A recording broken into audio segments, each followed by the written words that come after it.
The following is a presentation of the Belly Up Sports Media Network. Here's what's cooking on today's Sports Stove Football Show. College football recap season is done, and there's a new national champion, NFL coaching news, and it's time to figure out who goes to the Super Bowl. We'll talk about that and more. That's what's cooking on today's Sports Stove Football Show.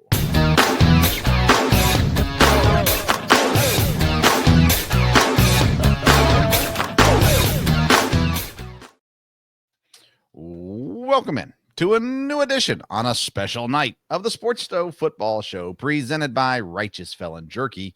Join the flavor revolution at righteousfelon.com with the promo code STOVE15. You're going to save 15% off your purchase. Welcome in on a Tuesday evening. I'm your host, Finn Stover, joined as I am every week by my dad, Dale Stover. How you doing, Dad? Doing good. We're definitely plenty of winter here in Ohio, but doing good. Of course, things in Ohio are pretty happy today. So, yeah, I would say they are. It has been cold and snowy down here in Kentucky, and I'm going to make the nice little trip up north to Wisconsin. And tomorrow, and they say there's no snow up there. It's freezing cold, but no snow. So we'll take it. We'll take it for sure. But today is all about football, recapping and previewing, and we're starting in the college football level as we have completed our first ever 12-team college football playoff, and it has ended with the 8 seed beating the 7 seed, the third place Big Ten team, defeating the independent team. Ohio State had made a massive run through the playoffs, really dominating at every level.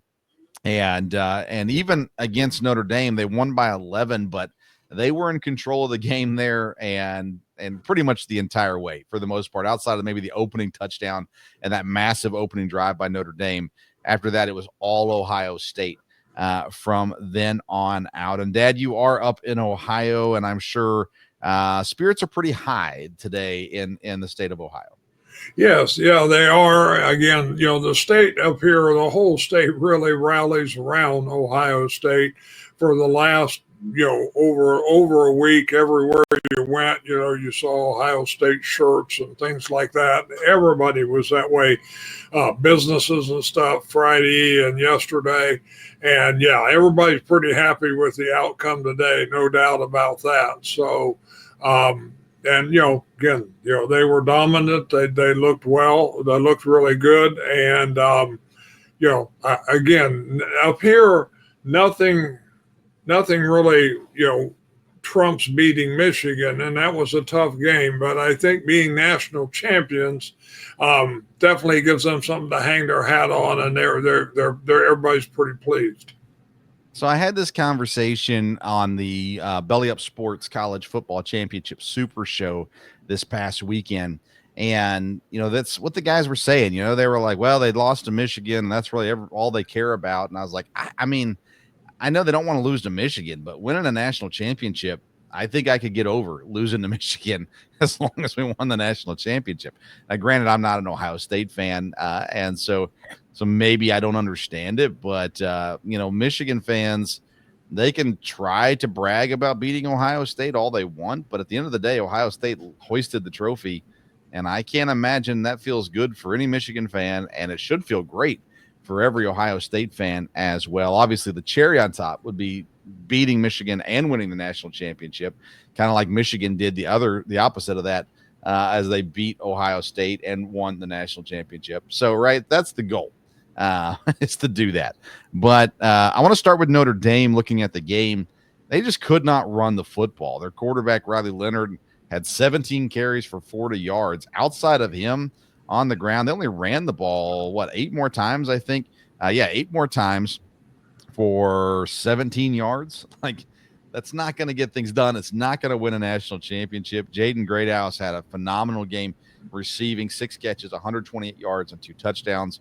Riley Leonard had an overall good game as well, obviously running the football for a touchdown, throwing 2 more. It just wasn't enough. Like I said, Notre Dame could not get things going on the ground. Ohio State, on the other hand, Dad, Will Howard did what he had to do. And Quinshon Judkins, and he was really good last night. And I've been reading today where people are saying he's probably going to be a first-round pick, which coming into this game, that was not the case. And most people had him as a second round, maybe third round. I didn't see anyone having him as their second-ranked running back in the draft. And now they're saying maybe jump him ahead of the North Carolina running back and see him in day one, really only behind Ashton Genty. One article, and I don't remember where I read this at, it may have been ESPN, so I apologize for not giving proper credit, said he's a Jahmyr Gibbs type running back. That's how NFL teams are viewing him. And so putting him in the top 25 picks is what was said. And we'll see how that shakes down. But Will Howard, again, I was a doubter of Will Howard all season long, and he just proved me wrong time and time again, especially here in the playoffs, playing some really good football. So Ohio State, like I said, they just dominated. 21 points in the second quarter, and that was really all that they needed for the most part. I mean, they had to get 2 more to win, but they were able to handle it and control it the entire game. So I don't know, impressive performance for Ohio State, and I had to go back and get the tape, but at the beginning of the year, that was my pick for the national champion, and I thought it was them in Texas. And so anyways, I don't know. Any other thoughts on Notre Dame, Ohio State, or the game in general? Well, I think, Ohio State, again, was dominant. They had, when we talked about the start of the playoffs, they had the hardest road to go. I don't think there was any doubt about that. They had to, play the number one team, number one ranked team they had lost to earlier.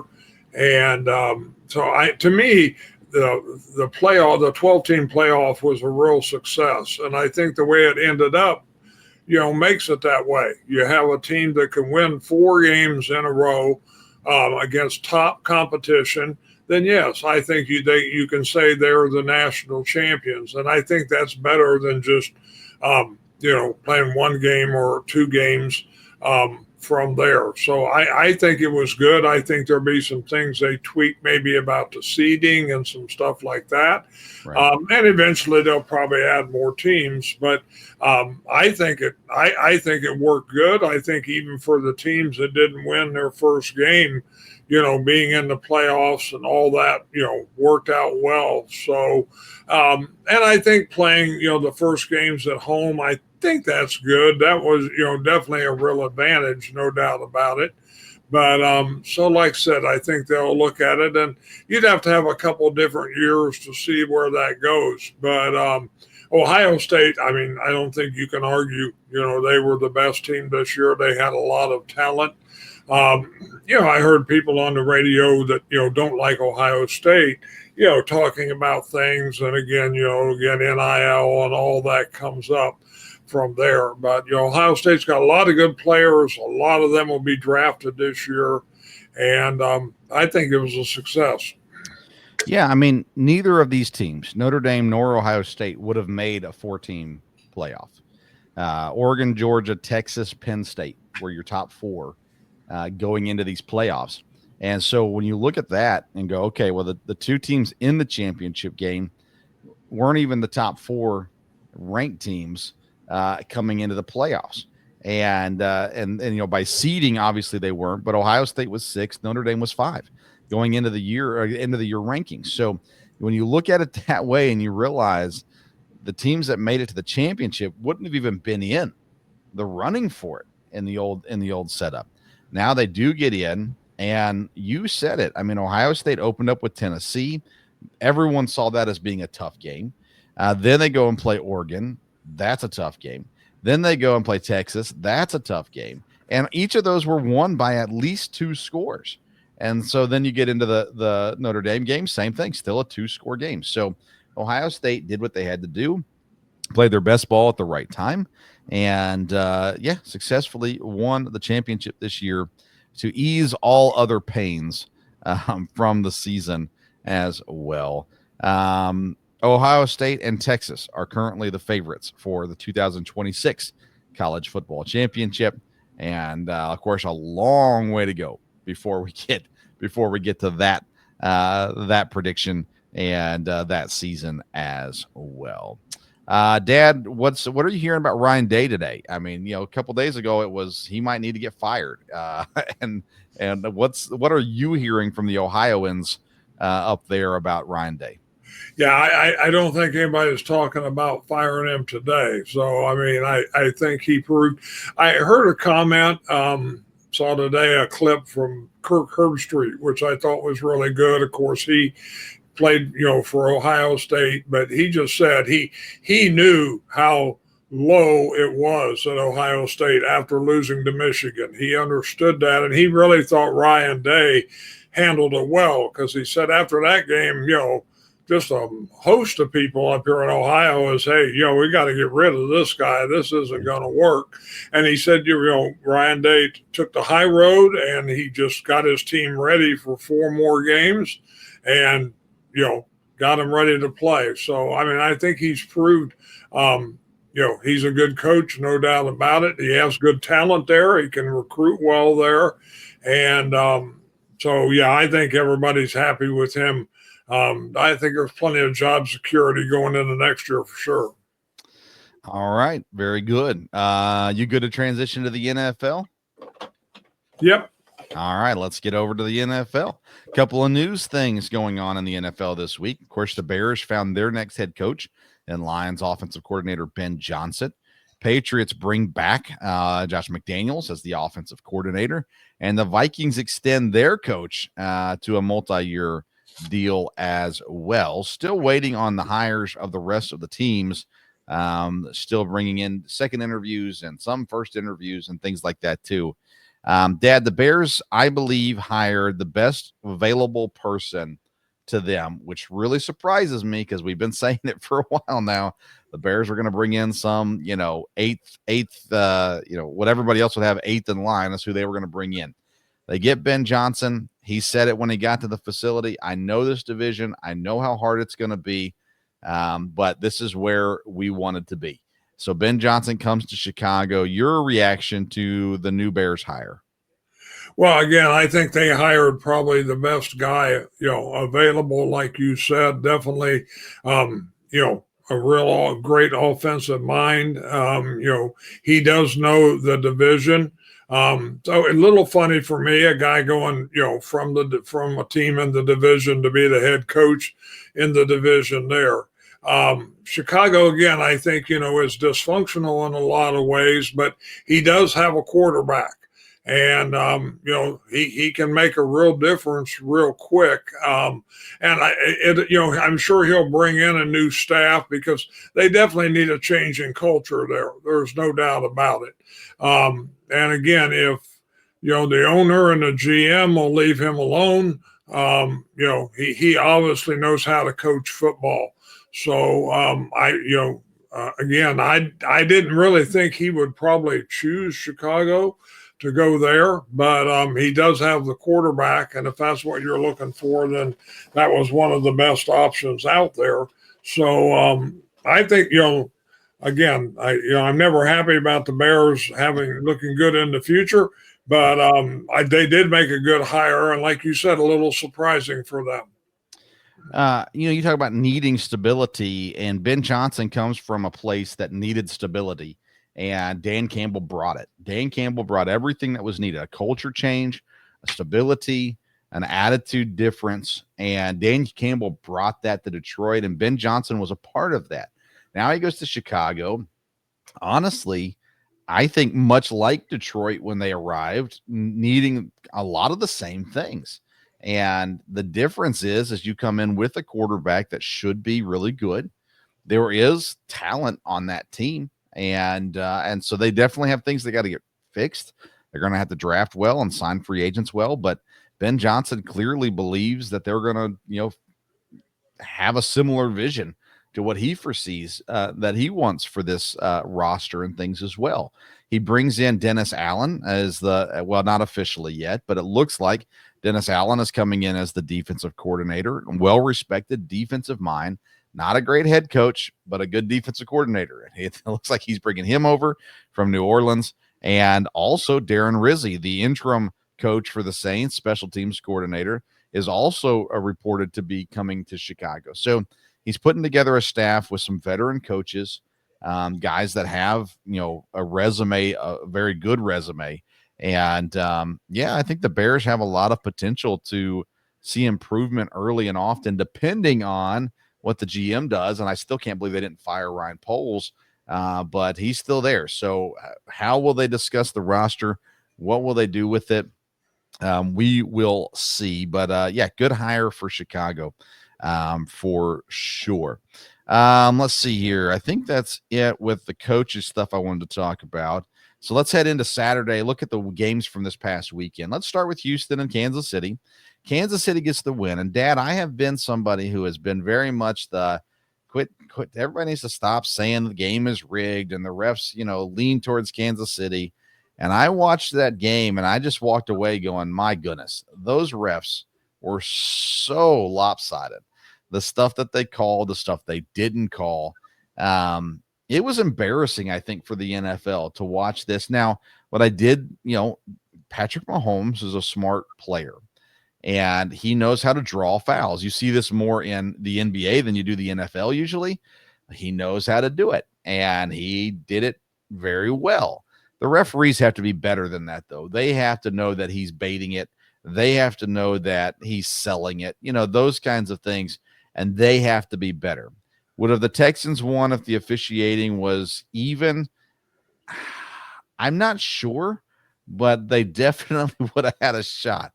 And losing 23-14, you can't obviously blame it all on the refs. The players have to score, have to tackle, all those kinds of things. But some costly penalties and some questionable penalties really set the Texans up for failure. So the Chiefs go on to another AFC conference championship. But Dad, they don't look great. They don't look great coming in. They're not bad, obviously, but they're not as sharp as maybe we've seen them in the past.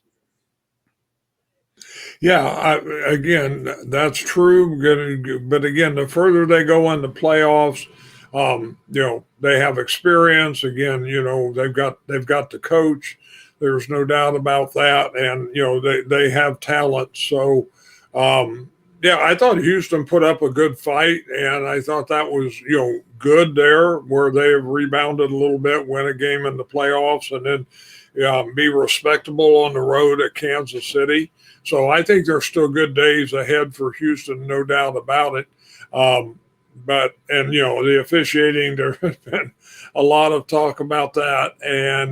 But that's the way it goes sometimes. Good teams and good teams at home, a lot of times, get the breaks, and they definitely did on that. So, yeah. I mean, you would just think with the amount of criticism refs have taken about the Chiefs games this year, they would have been better than they were. And, there was a hip drop tackle, plain as day, no call. One of the roughing the passers especially was just obviously not. And I don't know. It was painful. It was painful to watch. Let's go to the other Saturday game, Dad, because not only has Ben Johnson gone from the Lions, but the Lions are gone from the postseason. 1-out after being the number 1 seed.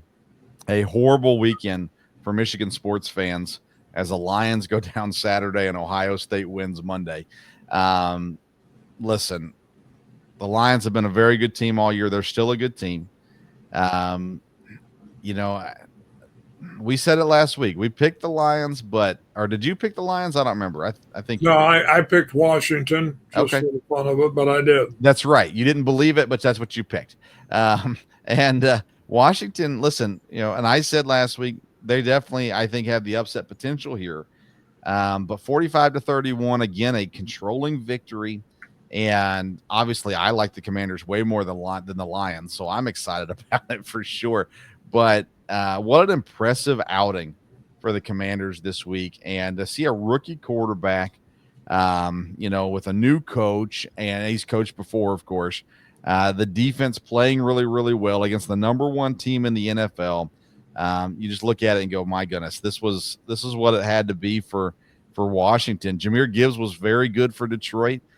Goff had 3 interceptions, and you cannot win playoff games throwing 3 interceptions. So anytime I've talked with Lions fans, that's the first question I ask. What do you think about Jared Goff?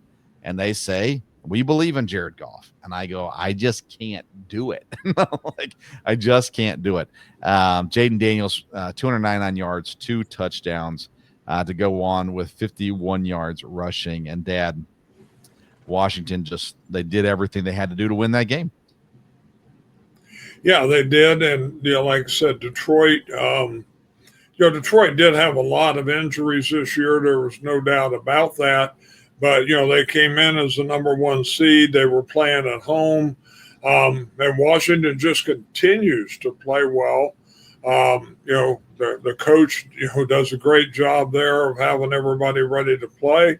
And Daniels, man, what kind of draft pick was that? That was great. So, and they've got some other talent to go with it, and they've played well. So we'll see how far they go. It's a little hard, like we talked last week, that would be wild if Washington and the Rams were in the NFC Championship, and that almost, could have happened. So, I'm glad Detroit got beat, but I'm surprised Washington is there. So we will see. Yeah, and let's talk about that Rams-Eagles game, because the Rams, they were, so close to getting that win in Philadelphia. We continue to see the Philadelphia passing game struggle, and granted, the weather was horrendous, but Matthew Stafford threw for 324 yards and 2 touchdowns in a game where Philadelphia only managed 128 through the air. Now, they did have 205 from Saquon Barkley, so that obviously helps as well. But again, kind of like Kansas City, Philadelphia comes in here, one of the most talented teams, but not necessarily playing great football, as we saw them really. The offense was not good against Green Bay, and the offense was not really that great against the Rams. It was good enough. But Dad, you look at the Eagles right now. Confidence level for the Eagles is, from a fan perspective, can't be that high. Yeah, they're not coming in the way you'd like for them to. But, the issue with Philadelphia is Saquon Barkley. He's a difference maker, and they seem to use him correctly, use him in a lot of different ways. And, he's a game changer. You have to be able to handle him from there. Their defense, I don't think, is that bad. They did give up some stuff there to the Rams.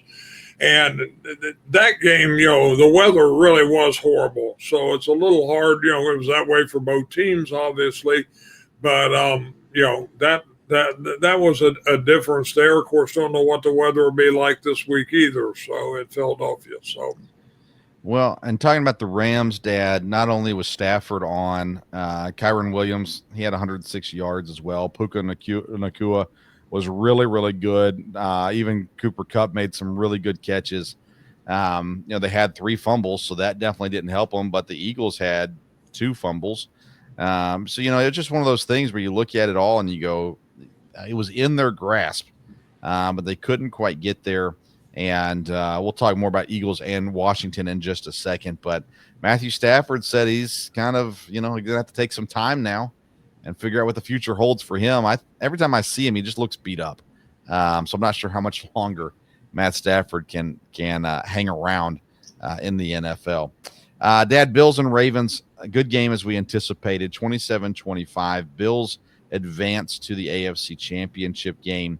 Really Buffalo won this in the second quarter, similar to what we're talking about with the championship game in college.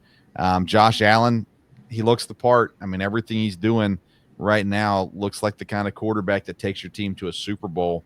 And, now they're going to have to play Kansas City, but they took care of Baltimore this week. And, again, Josh Allen only threw the ball for 127 yards, but you just see his toughness, his will to win, 2 touchdowns running the football. And the defense did its part against Derrick Henry, holding him to 84 yards, which is containing Derrick Henry, not stopping him, but it is containing him. And Lamar Jackson, only 39 yards on the ground, 254 in the air as well. Your thoughts on the Bills-Ravens game? Well, again, like you said, it was a good game, 2 teams. For Baltimore, it came down to a tough play. I remember a couple games like that with different teams, where a guy who just doesn't drop the ball, does. And, that definitely would have changed that game. I think Baltimore played well. I think Baltimore was a good team. Again, I think Buffalo, we talked at the first of the year. This was a year they needed to make a move like this and at least get this far, if not get to the Super Bowl. Josh Allen has played great. Of course, quarterback for Baltimore has played great also. Both teams were really, really good. Like I said, kind of too bad that wasn't the AFC Championship game. But, we'll see if Buffalo's ready, for the big time. They've got the talent, no doubt about it. Josh Allen is there going into Kansas City. I'm not sure what the weather is supposed to be like this week. But again, Buffalo, that shouldn't be too big of an issue there. And, this should be a really good football game. Yeah, I think so too. Let's go to the NFC Championship game first, Dad, to break down and pick the Commanders at the Eagles. Of course, they played twice this year, both teams winning at home. They split the series this year. It's right now at the link scheduled to be about 38 degrees at game time. So a nice balmy winter afternoon in Philadelphia. And Dad, right now, Philadelphia opens as a 6-point favorite in this game. Again, just the way that these guys have been playing at this point, I think it's a complete toss-up. I don't think the Eagles, they're the better team, probably. They're not the better coached, and their offense has just not been great right now. And you got to imagine Dan Quinn, being a defensive guy, is going to come in with a game plan to stop Saquon Barkley. And then it's all about, can the corners cover? And can they get to the pass rush? Those kinds of things. So, Dad, when you look at this game, Philadelphia hosting the Commanders, and about a touchdown favorite right now, how do you feel about this game on Sunday? Yeah, this should be very close. I think I'll go with Philadelphia because of the experience and the home team, but I really would be great with Washington winning. Daniels has really been good. I think the thing with Philadelphia is going to be, can they hold the score down? Washington's been able to put up a lot of points on everybody, and they're very confident in doing so. And if they come out there and they can move the ball and roll right along and Daniels can get going, then, Philadelphia can score points, but like you said, their offense, they've struggled a little bit. Of course, Hurts will be, his third game back now, so maybe things will look a little bit better there. But, both of these, but this game should be a whale of a game. And, both teams obviously familiar with each other from playing each other twice. So, yeah, Washington averaging 34 points and giving up 25. Philadelphia averaging 25 points and giving up 16. So if they can hold the Commanders to 24 points, they probably get the win. If the Commanders put up 30, then you're probably looking at the Commanders getting the win. And the last time they played, it was a 3-point game when Washington won in Washington. So, Dad, it comes down to Saquon Barkley. He's going to be good, if not great. The defense has to contain him. And then the question is are they able to force Jalen Hurts to play quarterback? If they can do that, and I like Jalen Hurts, but if they can do that, that gives them the best chance to win. I know Washington lost one of their offensive linemen last week. That could be a problem because the Washington defense is very good. The Eagles defense is very good. And so it's going to be interesting to see who gives in the most in that game. And obviously they know each other well, being in the division together as well. You said you're picking Philadelphia in that game. Yeah, I think so. That just, they're at home and, the talent they have. But again, Washington may keep rolling, so we'll see. Yeah, we've seen a lot of teams make runs through the playoffs that were not the top teams. And just sign me up for Washington. I'll jump on that bandwagon. I'll go Washington over Philadelphia on Sunday afternoon. Let's head to Kansas City, Dad, and the Bills and the Chiefs facing off again. What has become a nice rivalry, Patrick Mahomes versus Josh Allen. Dad, currently Kansas City is a 2-point favorite at home, which is saying something. And the game time weather is supposed to be 31 degrees in Kansas City. So cold, but not bitterly cold, as you'd suspect. The Kansas City crowd is obviously always a good one. Buffalo, Dad, this is a team that it just seems like they're due. And you look at this roster, it's a different kind of roster. When you look at the receiving talent that's in Buffalo right now, their leading receiver is Khalil Shakur. Curtis Samuel comes up after him. Dalton Kincaid and Dawson Knox, the tight ends, follow them.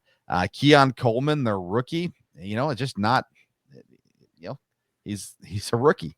Amari Cooper comes in later in the season, and you see things that have been positive with it, and obviously he's a good player. And so let me update that. I'm sorry. For the season, Khalil Shakur leads, then Keon Coleman, then Dalton Kincaid. So, this is a team that's not doing it with your superstars outside of your quarterback on offense. Now, James Cook is a star. I'm not sure if he's a superstar just yet, but he's had a really good season, over 1,000 yards. And Josh Allen, though, has been an MVP level season. Whether or not he wins it, we will see. When you look at the Kansas City side of things, their offense has not been good this year. Like, it's been fine, and it's gotten them here, and they've won a bunch of games. But at the end of the day, Dad, this has not been your stereotypical season for Kansas City. Patrick Mahomes, under 4,000 yards, 26 touchdowns, 11 interceptions, just not normal. Pacheco got hurt earlier in the season. He's back, of course. Kareem Hunt is there now, too. Decent and good running backs, of course, there. Receiving, it's been Travis Kelce pretty much all season. Xavier Worthy has had some big pops there as well. And Noah Gray, the backup tight end, is the third leading receiver right now on this team. DeAndre Hopkins, of course, there also. So, Dad, when I look at this team, what I see in Kansas City is vulnerability. I do think they have the best coach in football. I do think they have, a top-level quarterback in football. I think the running backs are very good, and their receivers, especially when you include Kelce, are very good too. You turn around to the Buffalo Bills, they've got one of the best quarterbacks in the league, but their coach is, he's not bad, of course, but he's not Andy Reid. Running back's great, James Cook, and then the receivers are, they do their job. And so I think it comes down to the defense, of course, here again, where we're trying to figure out, can they contain, can they stop, can they hold the Chiefs, and can they score on the Chiefs? Because when teams don't score is when the Chiefs especially win. So, Dad, give me your preview, your breakdown of what you think between the Bills and the Chiefs this weekend. Well, again, this should be, two really good teams, of course, two really good quarterbacks. It may come down to defense, and both have good defenses. Kansas City has one of the best defensive linemen, in the league, but Buffalo's played awfully well also. It's always hard for me to pick against Kansas City, especially in the playoffs, but I think you're right. This may be Buffalo's time. I think Josh Allen has had quite a year. I think he's a leader.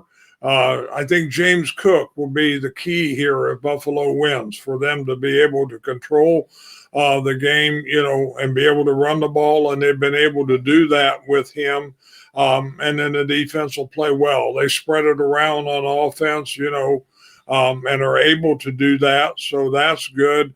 I'm going to pick Buffalo. It's hard, to pick against Kansas City, and may not necessarily be the wise thing, but Buffalo has kind of, proved this year that they can play.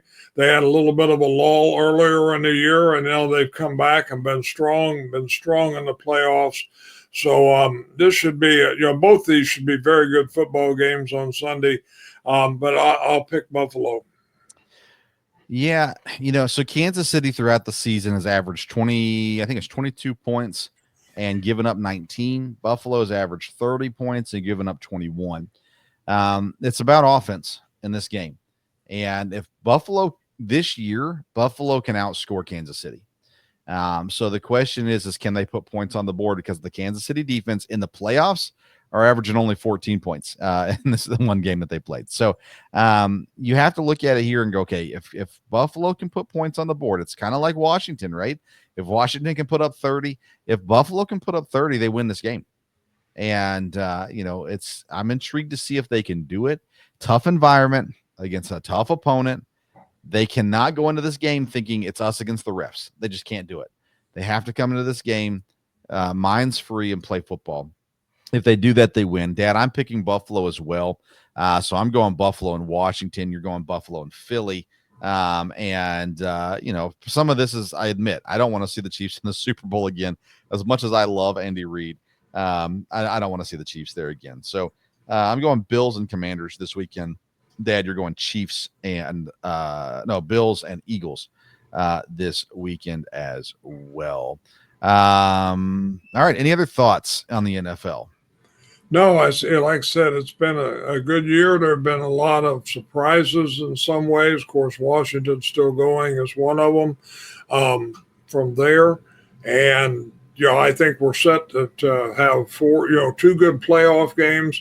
And I think the Super Bowl is going to be two good teams, no matter who gets there, no doubt about it. And, if Washington gets there, they'll be a little young and whatever. But, again, I think you're going to have good teams. I think it'll be interesting for the fans, no doubt about it. And, you have some different people outside of Kansas City, some different people involved. So, and there's some stars to watch with Saquon Barkley and others. So, it'll come down great this weekend, I think. Yeah, legacy-wise, it's an important one for Josh Allen. It's not to say he doesn't have time to get there again, all that kind of stuff. But for his legacy, this is a pretty big game for him. And then you look at Jaden Daniels as a rookie. If he could take his team to the Super Bowl as a rookie, even if he doesn't win it, you look back, I think, didn't Russell Wilson, I think, did that. Ben Roethlisberger did that. Like, you have an opportunity here to really, he's going to be rookie of the year. He's had a great season no matter what, but you take your team to the Super Bowl as a rookie, especially for Washington, like that, that's a big deal. So some important legacies on the line here for sure. All right, Dad, any other football things you want to discuss before we sign off today? No, like I said, we got a great college championship, and before next week, hopefully we'll have some more coaches signed. And once we get that done, then, we'll get ready for the Super Bowl, but start heading toward the draft for sure. Yes, indeed. All right. So our plan is next week to be back here on a Wednesday evening, talking more football, getting you ready for the Super Bowl. And then this week, let's see here, next Monday, a week from yesterday, we'll have the next Belly Up Fantasy Live baseball show that you can catch on the Belly Up Sports Facebook page, Belly Up Fantasy Sports Facebook page, and social media, and then always available later on the Belly Up Sports YouTube channel. If you catch this show live, you caught it on Facebook, the Sports Stove Facebook page, but it's always available on the Belly Up Sports YouTube channel after the show is complete. And wherever you get your podcast, the Sports Stove Football Show is available as well. Shout out to our sponsors, Righteous Felon Jerky. A great time to buy some jerky because we got the Super Bowl coming up. We got baseball getting ready to get started. We've got NBA stuff going on. There's a lot of stuff happening. So you need your jerky, and you need it now. Go to righteousfelon.com. Use the promo code STOVE15 at checkout, and you get 15% off your purchase. Make sure you follow us on social media at Sports Stove. That's on Twitter and on Instagram. And Dad, we also have NASCAR, by the way, coming up pretty soon too. It's all right around the corner, basically, when it's all said and done. But that's it for this week, and we'll see you next week. Thanks for tuning into this edition of the Sports Stove Football Show. Until next time, we'll see you around the Sports Stove.